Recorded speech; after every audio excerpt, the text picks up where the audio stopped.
Welcome back to the Matt Return Podcast. I'm your co-host, Zach Allen. And I'm Kaleb Boyer. And we're back. I think it's been a couple weeks. Or no, we were here last week. It was 2 weeks before that. But we actually had an interesting dual meet for once on Sunday. Penn State beat Nebraska 22-13. They were down at halftime, though. And, I think it's something you and I have both been waiting for as reporters to report on kind of a close dual meet for once. So just to kick it off here, I mean, what were your main takeaways from Penn State's win against Nebraska? Well, obviously, you had that upset at 125. That was a big deal. First time this season that Braden's looked completely out of the water. Yeah. He got, I think it was 11-3. Yeah. So he got major decision, and then obviously Nagal was not good to go. He was apparently sick. So all of a sudden, Penn State drops 3 of their first 5, and that Levi Haynes match ended up being at the time it was really big.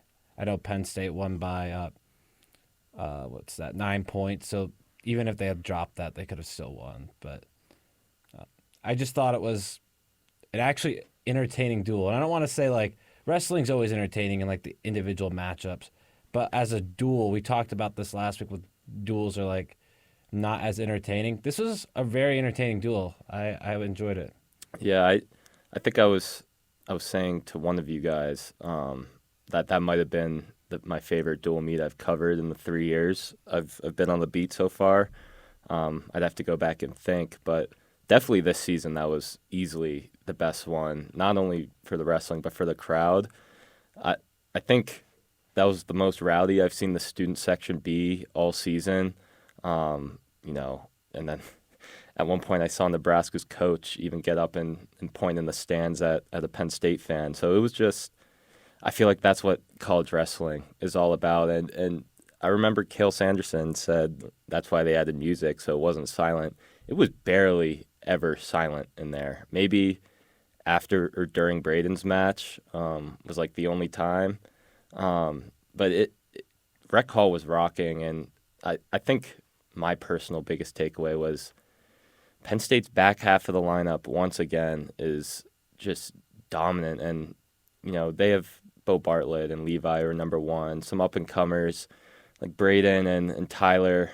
But, Penn State's really been able to hang their hat on the back half of the lineup really since Cale Sanderson's been hired here. If you look at their national champions, the majority of them have been on the back half of the lineup. But, you have the Nick Lees and the Zane Rutherford and Jason Nolfs that have had success in the front half.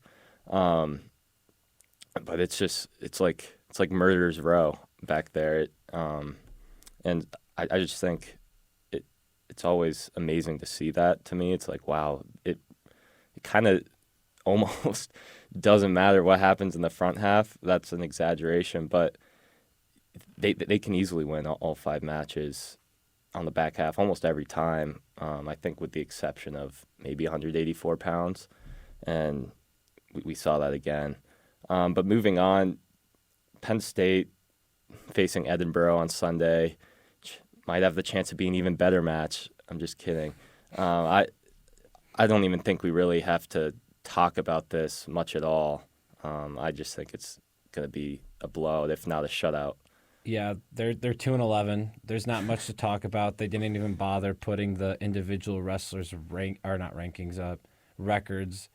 They're pretty much all freshmen going for them. So I'd be very surprised if they take a match. Yeah, I mean, it might be an opportunity to see what the future looks like for the Nittany Lions a little bit. But I think with that in mind, just how much of not a competition it's going to be this weekend, I think we can finally start looking toward the Big Ten tournament. I know it's once it turned February, I feel like that's when maybe Cale Sanderson's focus really focuses towards March. He always tends to look towards there anyway. But with the Big Ten tournament coming up in just a couple weeks now, other than the number one guys that Penn State has, who do you think could take home a Big Ten title? I know we talked about an obvious guy on the pod, or before the pod, excuse me, that could definitely do it. Who's not in the number one slot for the Nittany Lions. But I would probably have to go with Truax as like kind of a sleeper pick, just because I know he lost to Pinto this past weekend. But if he gets to his offense a little earlier, like he finally did in the third, I definitely think he could beat him. Like I would not expect it. I would not go out there and be like, oh, he's gonna beat him. But as like a dark horse candidate, it's not Yeah. a bad pick. I don't think. No, and that match was close. He nearly had the comeback at the very end there. Yeah, I think he lost It by was like two or eight three. to 9-6, 8-6. Yep, 8-6. So So yeah, I don't think that's a bad call at all. And I know Kale has been saying, well, he'll wrestle the best when he needs it, which I mean, I'm sure he'd say about any of his wrestlers. But who knows? I definitely think he could be a dark horse candidate. But I think the obvious answer that you mentioned before is Mitchell Messenbrink. He's looked phenomenal all season, and when he was down last week against Antrell Taylor, he was like when he escaped that first time, he was clapping his hands at the middle of the mat and pumping up Rec Hall. He's just and not to mention he's a U20 world champion. That always helps. But when you look at the conference, the only guy that's ranked higher than him is Dean Hamady from Wisconsin, and obviously they haven't wrestled yet. But with just the way his season has been, it's been almost. I mean, on the record, it's been almost flawless. He's only been taken down a couple times. He's undefeated. I really don't see anyone stopping him. So that's obviously the obvious answer. But do you think some of the younger guys like Kasak or Braden Davis could make a run here? I mean, I know 125 pounds is kind of loaded with Big Ten talent, but do you think there's any possibility of that happening? I definitely think they're both possible.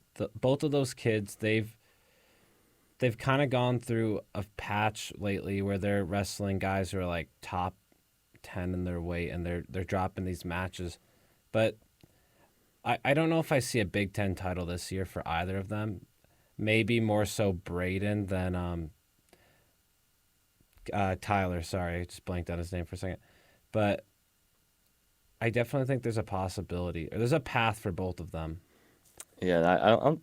Kasak did pretty well against the number one wrestler in his weight class on Sunday. But the more experience, the better. And yeah, like you said, Braden's definitely had a little rough patch here. Of course, both opponents have been top 10 caliber guys, but still, I think that major decision on Sunday was surprising. Obviously, it wasn't like he gave up 4 takedowns. It was the one takedown that came with some near fall points at the end. But yeah, I just I don't know about this season. I definitely think next season going forward, they could, like I said, after what I said earlier, how the back half of the lineup has been so stacked. I think they could really bring some power to the front half of the lineup.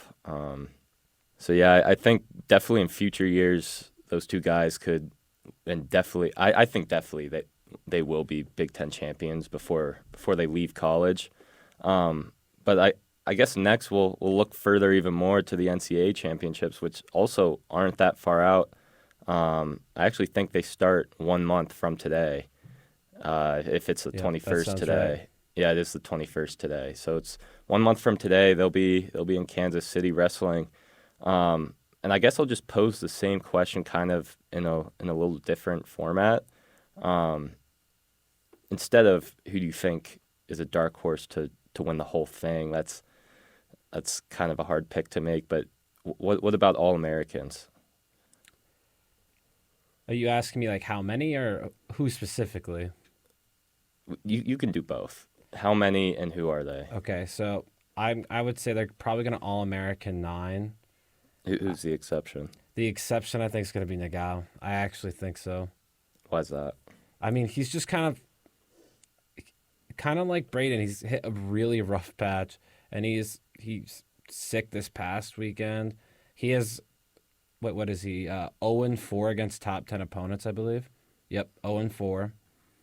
He has not beaten a guy in the top 10, and he's faced 4 guys this year, including, I believe it was Crookham, Ragusin, Shaver, and the Ohio State kids. So, Buzakis. yeah. So do you think the Gau's, he obviously lost to Roman Bravo Young last year in the Big Tens. Do you think he's going to even get to the Big Ten final If I had to this bet year? money on it, I'd probably say no. I wouldn't be completely shocked if he did it for the Big Tens, but for nationals, I just do not see it. So what do you expect? Like a blood round knockout type of deal? Yeah, like he makes the blood round. Maybe he makes it, maybe he doesn't. But if I had to bet money on it, I'd probably say not.